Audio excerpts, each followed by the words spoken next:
Hey guys, welcome back to Fantasy Tip. My name is Julian, and today I'm going to be talking to you guys about the injury report for Week 12 of the fantasy hockey season. This week is actually not too bad of an injury report. There's not too many, big injuries apart from a couple of Habs players. Overall, it's getting a little bit better on the injury front. People are starting to get more healthy than unhealthy. Before we get started, guys, please leave a like, subscribe, hit that notification bell. I would really appreciate the support. Without further ado, guys, let's jump into some longer-term injuries. So first on the list, guys, is Blake Wheeler, Winnipeg Jets, 95% owned, and he is out indefinitely with a lower body injury. He's not on Winnipeg's upcoming 5-game road trip, so he's out for at least the next couple weeks. That's what it looks like right now. Hopefully it's not much longer than that, but we don't really know. Now with Wheeler gone, guys, it's likely that it's Andrew Copp that gets the big boost from this, as he will probably be the one who's thrust into the top 6. So look for his production to go even better. Next is Evgeny Malkin, Pittsburgh Penguins, 90% owned, and he began skating once again now.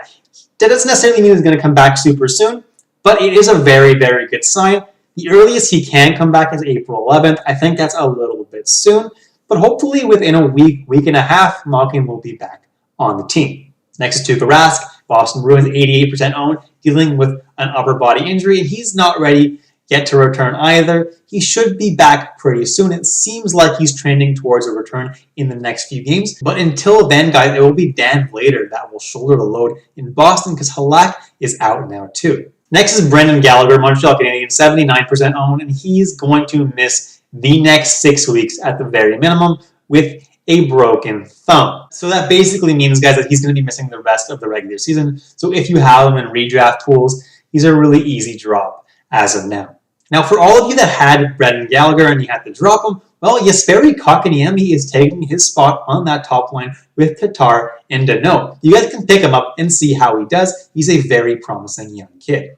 Next are Tyler Seguin and Ben Bishop, Dallas Stars, 64 and 46% owned. They're dealing with their respective injuries, and they both have been out since the beginning of the year. Now, on March 17th, it was announced that these players would be missing another 3 to 5 weeks. 3 weeks from then is today's date.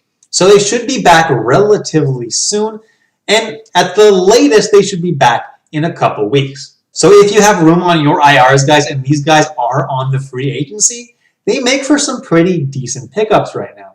Next is Ryan Ellis, Nashville Predators, 46% owned, dealing with that upper body injury, which he got surgery on, and he was slated to miss 4 to 6 weeks. It's been about 5 weeks now since that surgery, so there's a good chance that he does return pretty soon. There's no real news about it as of yet, but he could be back realistically as soon as next week. Next is Brandon Tanev, Pittsburgh Penguins, 36% owned, dealing with an upper body injury once again. He was recently taken off the IR, and now he's right back on it, and it's unfortunate because he's really valuable in leagues that value hits. And he's week to week now, so he may not be back. It's possible till the end of the season. Hopefully he'll be back in a couple weeks. We don't really know. In most leagues, he's a pretty safe drop at the moment. Next is Rickard Rakell, Anaheim Ducks, 29% owned, dealing with an upper body injury. He was recently placed on IR, and the coach says he's inching closer and closer to a return. Good news, and that means that the team might still buy in on him for a trade. So there's still a good chance that he does get traded at the trade deadline in a couple days, but we'll have to wait and see. If he does get traded, there's a chance his value gets much higher, so he might be worth an add to your team if he's on free agency, or holding on to him on your IR if you already have him. Next is Boone Jenner, Columbus Blue Jackets, 18% owned, dealing with a wrist injury. He actually just had surgery, and they announced that he's going to miss the next 6 weeks. So if you have him on your team, guys, it's time to drop him because he's not going to be available for the rest of the regular season. Next is Gustav Nyquist, Columbus Blue Jackets, 1% owned. And normally I don't cover players that are below 10% owned in this kind of video, but he's been out the entire season, and if he wasn't, obviously he would be more than 10% owned. He's a pretty good player and puts up points every single season. I think people have kind of forgotten about him, though. But about a week ago, it was announced that he's about 2 weeks away from returning. So guys, this guy could be back next week. So if you're in a super deep league and you need someone desperately that can put up some points, Gustav Nyquist is someone that you can consider adding to your team, stashing him on your IR if you have an IR spot. and he should play very, very soon. Jumping into some day-to-day injuries, guys. First on the list is Carey Price, Montreal Canadiens, 94% owned, dealing with a lower body injury. And we don't think it's too serious, but with Carey Price, you never really know, and you don't want to play a goalie that you need for your postseason drive. If he's not 100% healthy, you want him to be ready.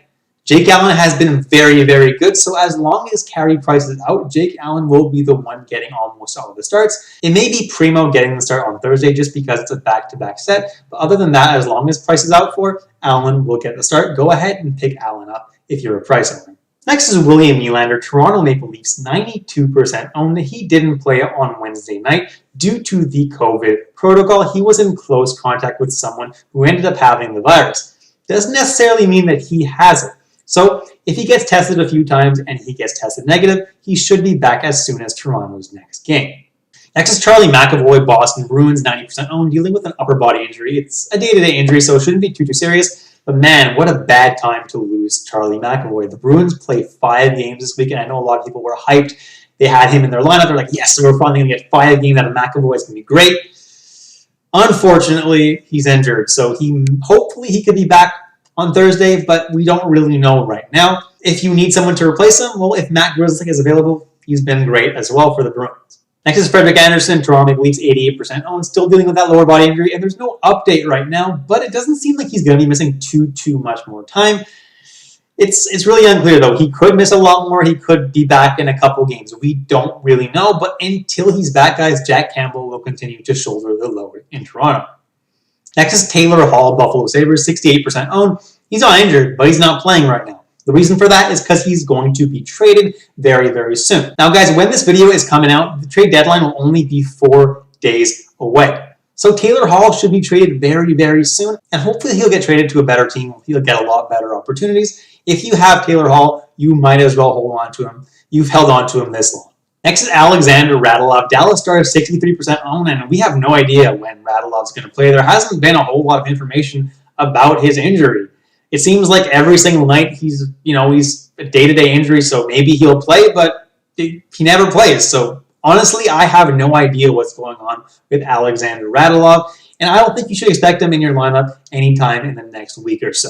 Next is Jaro Halak, Boston Bruins, 62% owned. He's on the COVID list. He doesn't necessarily have COVID, but he's on the list right now, so as long as he's there, he won't be starting in Boston, which sucks because he was getting a lot of the starts with Rask out. But with both those guys out, Daniel Vladar will continue to get the majority of the starts. Next is Victor Arvidsson, Nashville Predators, dealing with an upper body injury. He's only 31% owned, but he has been making progress. He doesn't seem like it's going to be missing a lot of games. He is traveling with the team. He's skating, so hopefully he'll be back on Thursday night. Next is Nico Hischier, New Jersey Devils, 24% owned. He's dealing with that sinus fracture, but he's actually possibly going to play on Thursday night, so keep an eye out for that, guys. Next is Erik Cernak, Tampa Bay Lightning, 16% owned, still dealing with that lower body injury, and Coach John Cooper hopes that he will be back during the team's current 3-day road trip, which means he could play on Thursday night, could play on Saturday night, or could play on Tuesday night. He should realistically be back on one of those 3 nights. Next is Jonathan Bernier, Detroit Red Wings, 10% owned, still dealing with that lower body injury, and there hasn't been a lot of information recently, so there's not too much I can tell you about this, but he is very close to a return, so expect him in your lineup very shortly. Next is Antti Raanta, Arizona Coyotes, 9% owned, dealing with that lower body injury, and I don't normally include players below 10% owned, but the only reason Raanta is below 10% owned is because people thought that he's going to be out a long time and Kemper would be back before he's back, but apparently Raanta is actually progressing really quickly, and there's a good chance that he can join the Coyotes at some point in this upcoming road trip. Do I necessarily buy that? I don't know, because Raanta is someone who's very injury prone, so he probably will take longer than expected, but who knows? If this is true, stashing him on your IR may not be the worst idea, because he will get probably at least half the starts when he comes back. Alright guys, you've reached the end of the video. Thank you so much for watching all the way through. I really appreciate it. Please leave a like, subscribe, hit that notification bell, leave a comment, ask me a fantasy hockey related question. I'll be happy to answer you. Until next time guys, stay safe, stay healthy, and I'll catch you in the next episode of Fantasy Tipped.